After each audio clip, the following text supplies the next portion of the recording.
Once upon a time, in the land of Grimmo, not too far away from here, there lived a young boy. We'll call him Sid. Here's Sid. Sid was always in trouble. Or sometimes for things that he'd actually done wrong, or sometimes he was in trouble for things that he hadn't done wrong. Yes, he did once, while he was practicing archery outside the hut that he lived in with his family. Yes, his arrow did go up onto the roof. And yes, he did go up onto the roof to try and retrieve his arrow and fell through the roof. It ended badly. But no, he hadn't tried riding the family horse and cart too close to the river and lost the wheel from the cart into the river as he'd been accused of.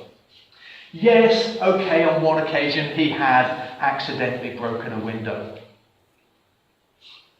But no, he had not taken money from his mum and dad, as they accused him of.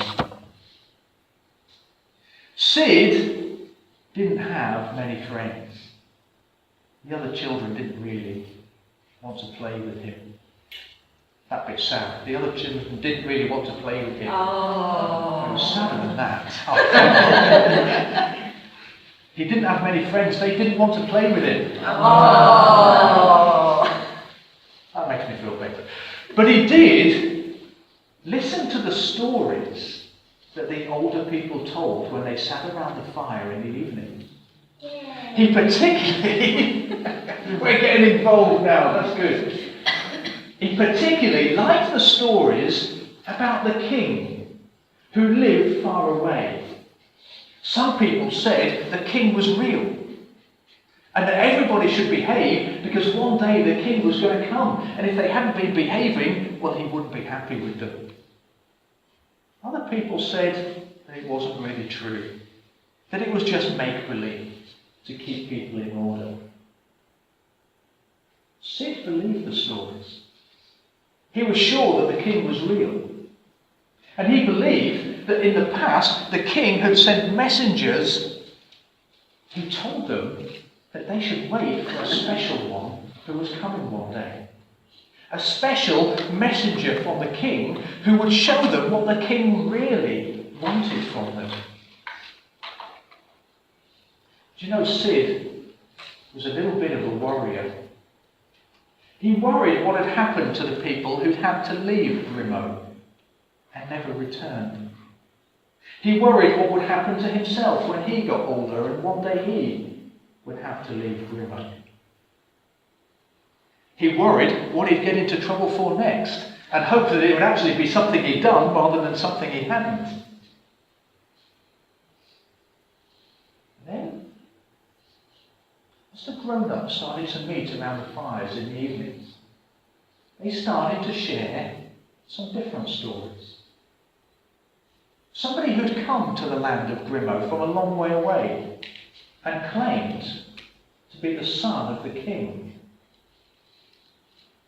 He'd done things that nobody else had ever done. He gave orders to the soldiers, and they obeyed him. The king's soldiers did what he told them to. He fought the great dragon of Yorkenland and killed it, something that everybody knew only the king could do. He even sought out people who owed large amounts of tax to the king and told them that their debt had been cancelled. Surely only the king had the authority to do that.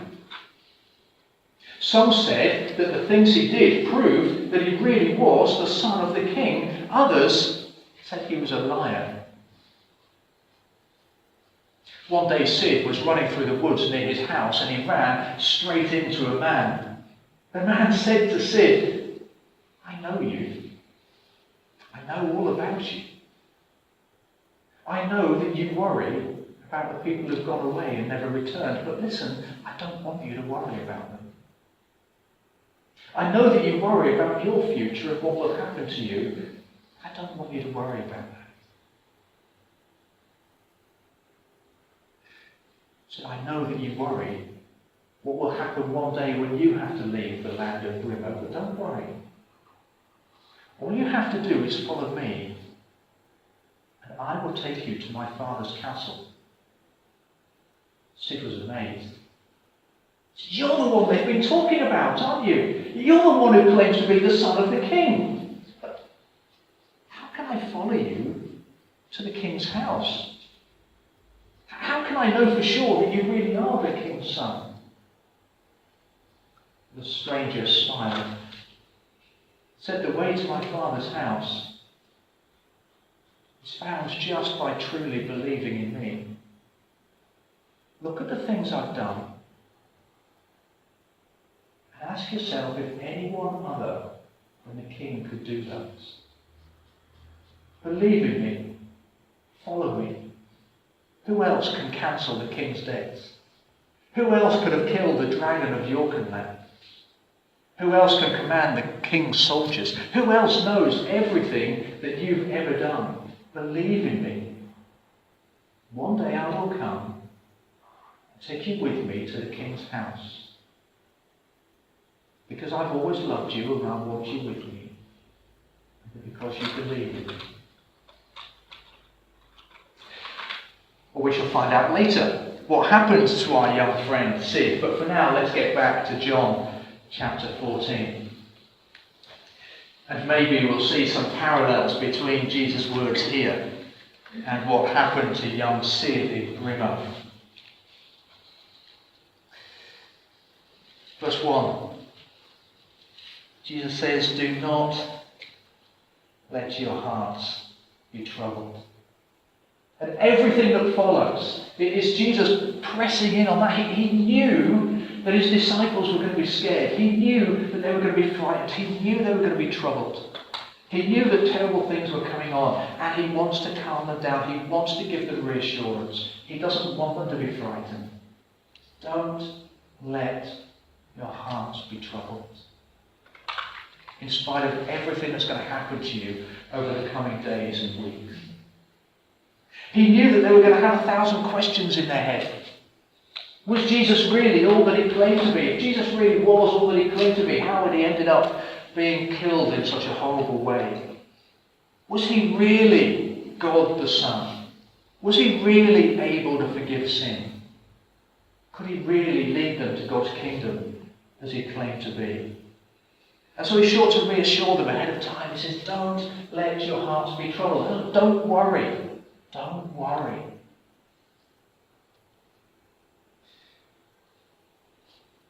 Have you ever noticed that when people tell you not to worry, it's precisely because there really is something to worry about in that moment? Do you ever notice that? People say it at the most ridiculous times.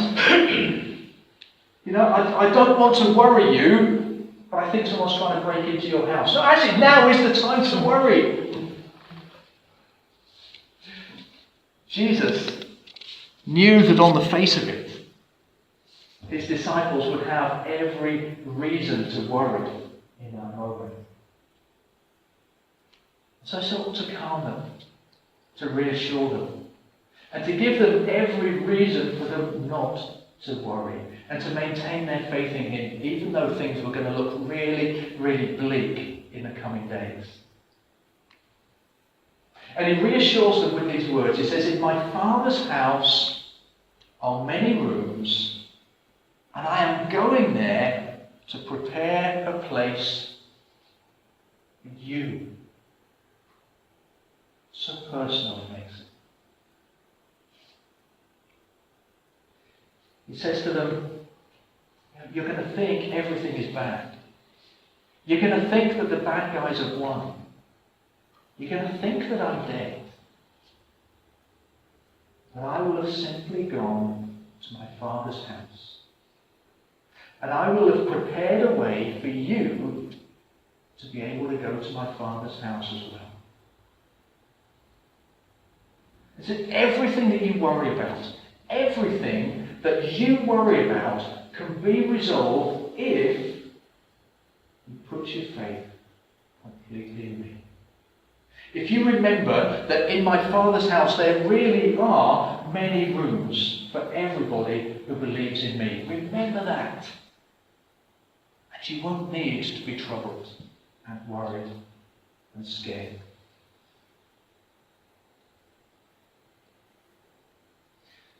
And wherever Jesus addresses his disciples, he's addressing us as well. If we are disciples of Jesus Christ, disciple means a follower, somebody who learns from. If we are disciples of Jesus Christ, then his words to the disciples are addressed to us as well. Just don't let your hearts be troubled. Everything that troubles your heart can be resolved if you remember that I have gone to my Father's house and I've prepared a way for everyone who trusts and follows me to be there as well.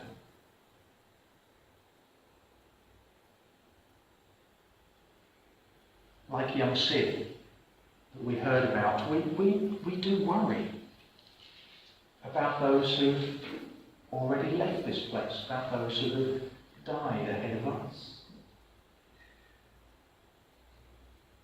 And Jesus reminds us that those who've died trusting in him will go to be with the Father. That is where they're gone. We miss them, of course we miss them. It hurts. Separation hurts. It's painful. We call it grief for a good reason. But Jesus reminds us we don't need to worry about them. We can almost be pleased for them. Because in his Father's house are plenty of rooms. That word translated rooms, it's been translated slightly differently in different translations. It kind of means dwellings. In his Father's huge mansion are lots of dwelling places for everyone whose faith is in Jesus Christ. And those we know who died ahead of us, if their faith was in Jesus, that is where they are. They're in one of those incredible dwellings in God's household. And they are with God, seeing him face to face every day. What a wonderful thing. We don't need to worry. I looked back, as I was thinking about this and preparing, I thought back over some of the funerals that I've done since becoming a pastor on this estate 10 years ago. I looked back to see just how many I've done. 24 funerals in the 10 years that I've been here. Most of those, not all of them, most of them, have been for people with a genuine, certain faith in Jesus Christ. Some of them have become really good friends, and of course I miss them. It was painful doing those funerals. But I know where they are. They're in one of those dwellings in the Father's mansion. And some of you have been here over that 10 years. You know some of the incredible people. You know how much we miss them as a fellowship. But we know where they are. We do not need to worry. We do not need to let our hearts be troubled. Jesus has gone ahead to prepare a way for them to be with him. And they're in one of those dwelling places with the Father. A great reassurance Jesus gives us about one of the biggest questions that we have in life. And his words give us an assurance of our eventual fate as well. So as much as people today like to claim very loudly and boldly that they are atheists and that when you die there's nothing else, I think almost everybody has some kind of nagging doubt about what's going to happen in the next life. That they try to comfort themselves with nice words about karma or reincarnation or the fact that there's just nothing and that's it. But I think all of us think, well, what if there is something else?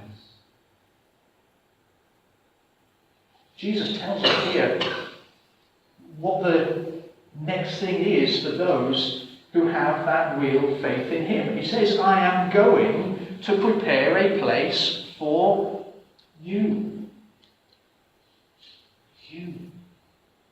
Forget everybody else for the moment. Make this personal. Jesus is going ahead to prepare a place for you if your faith is in him.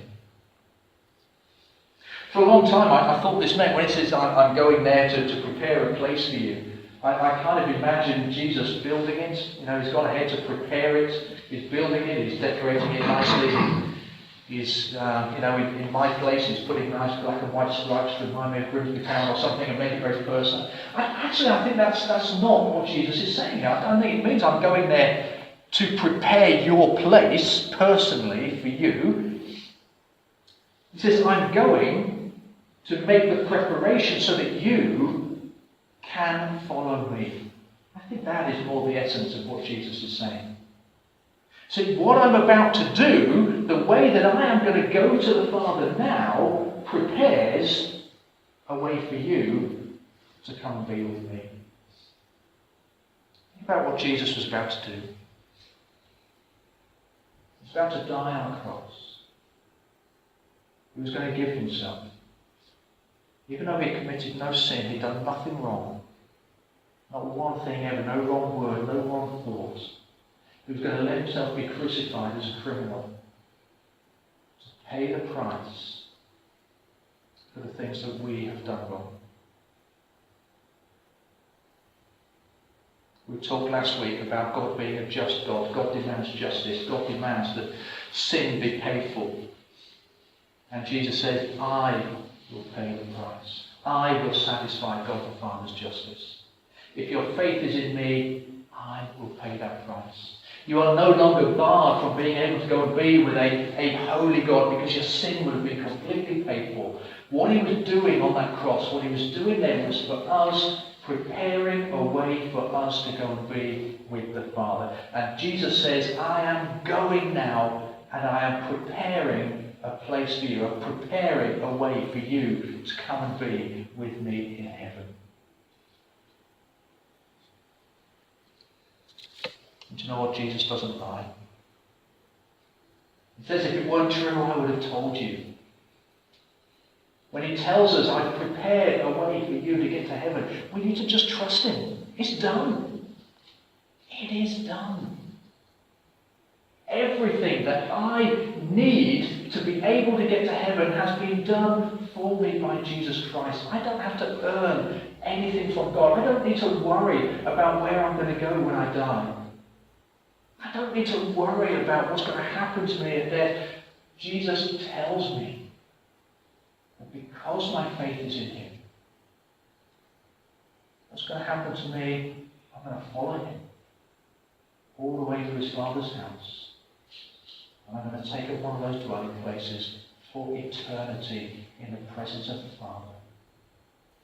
And Jesus doesn't want us worrying about our eternal future. He wants us to know that he's prepared that way. He wants us to know that if our faith is in him, we're going to be with him forever. So he seeks to reassure us. Don't let your hearts be troubled. Don't worry about where you're going to go when you die. If your faith is in me, you're going to be in heaven for eternity. He doesn't want us worrying about the things that happen in this life. Some of us face real struggles. We might call them trials. Some of us, I know, are really going through trials right now. I know times can be so tough. You might be lonely. You might be in physical pain. Perhaps we're seeing things happen to our families that really worry us and hurt us. Perhaps we're being mistreated. Maybe at home. Maybe in the workplace, maybe at school. Jesus wants to take away from us all the worry that those things might cause. And it gives us every reason not to worry. He's not like the person who says, no, I don't want you to worry, but that there's an angry bear 10 metres behind you. No, Jesus says, don't worry, and now I'm going to give you every reason not to worry.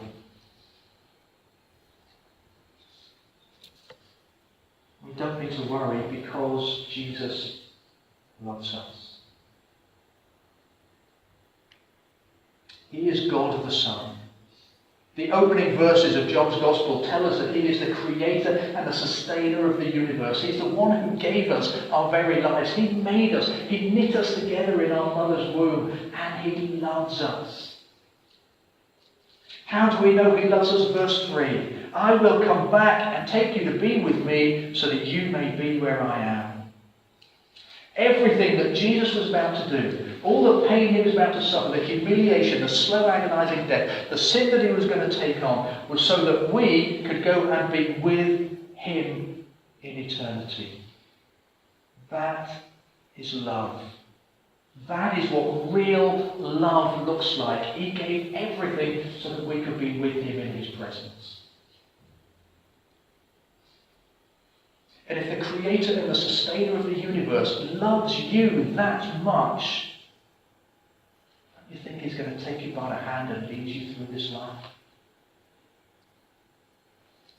Don't you think that he will protect you and care for you? Even though things around you might look absolutely awful at times.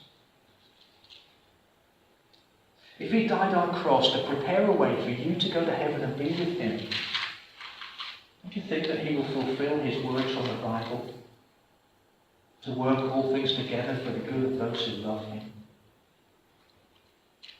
A God who died for you on the cross is not going to desert you in this life. He just won't. It's not his nature. It's not his character. That's why he says to us, don't let your heart be troubled. Trust in the Father. Trust also in me.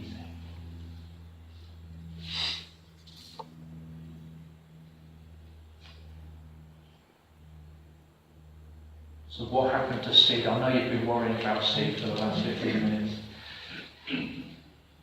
Well, as happened to everybody, there came a time when he had to leave the land of Grimmo.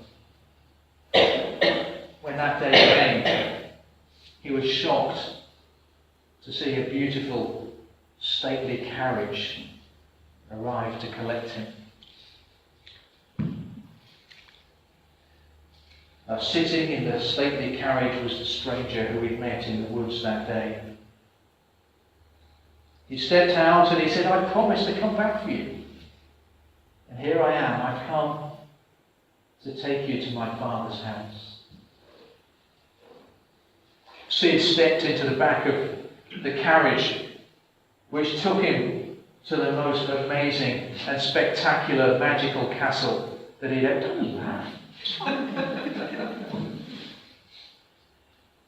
The most amazing castle that he'd ever seen or even dreamt of. But he had heard about it. He knew straight away this was the castle where the king lived. And he remembered the stories that he'd heard, sitting around the fire when he was a young boy listening to the older people speak. He knew what happened to people who tried to enter. That they were tested to see if they'd ever done anything bad. And that anybody who'd ever done anything bad was thrown to the fearsome dragon that lived in the cellar, and he was worried. He said to the stranger, I can't go in there. Listen, I've done so many bad things. I'll be thrown to the dragon and I'll get eaten. The stranger smiled. Who do you think I am? I believe you're the king's son who came to Grimmo to show us what the king is really like, said Stephen. What did I do in Grimmo? He asked. You killed the dragon of Yorkenland and you forgave people taxes that they're owed. If I can do all that, said the king's son,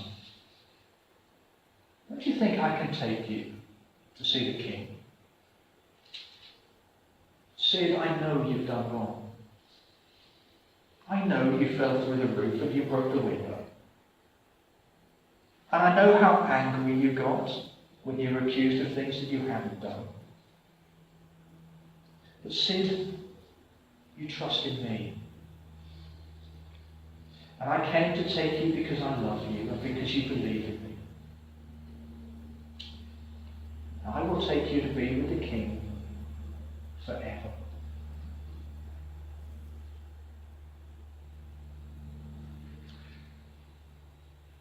Jesus tells us in verse 6 that he is the way, the truth, and the life.